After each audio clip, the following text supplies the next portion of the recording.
Thanks for stopping by Algebra Help Desk. My name is Jason McClure, and this is my Teacher Pay Teacher store.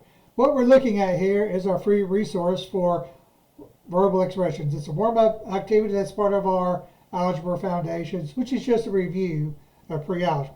So this is typically what you do during week 1 or week 2 of your class when you're not culture building.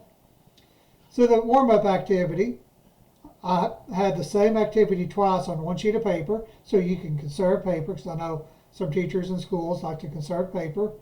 But this is a straightforward warm-up. They're given the expression 5x, and they need to read aloud and write in their own words what 5x means. And we don't want them to write 5x because 5x doesn't identify any sort of operations. And the goal of our lesson with verbal expressions is to prepare students for solving equations, which, involves inverse operations. So when a student says 5 times x, they're identifying an original operation of multiplication, and that should help them identify the inverse operation, which is multiplication. So the language we use with verbal expression really kind of gears us up for solving equations later. Then the next one would be 2 times y added to 8, 3 times z reduced by 2, 4 times 8 plus b. And there's different ways of saying that, but really what we want is we want that math language. So when we get to the last line here, compare your response to a partner. How are they the same? How are they different? That's going to help students early on in the semester get into talking mathematically. Also, an administrator walks in. You've got this ready to go question, so they check off that you're doing differentiation and cooperative learning and kids are talking, which is good for you, good for the kids. Or you can also do this as a whole class warm-up.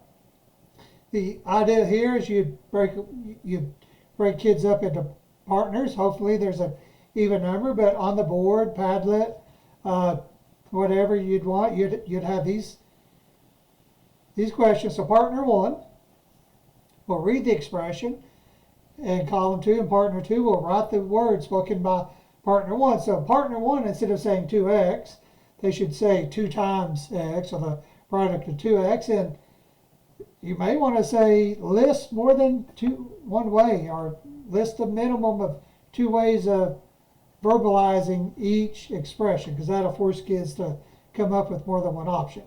3 times x added to 4, 4 times x added to 8, and then they've got to figure out what comes next. So this is sort of a higher order deal, but what we're getting at here is we want to get kids ready for sequences later, and patterns, and looking for connections. Same thing on with partner 2. You got 2 times x added to 3, the product of 5x and 5. 8 times x increased by 7. And we have the answers here. So you're probably wondering about the pattern from the whole group activity. Well, partner 1, hopefully they notice the x coefficient is increasing by 1 for partner 1, and the constant is increasing by 4.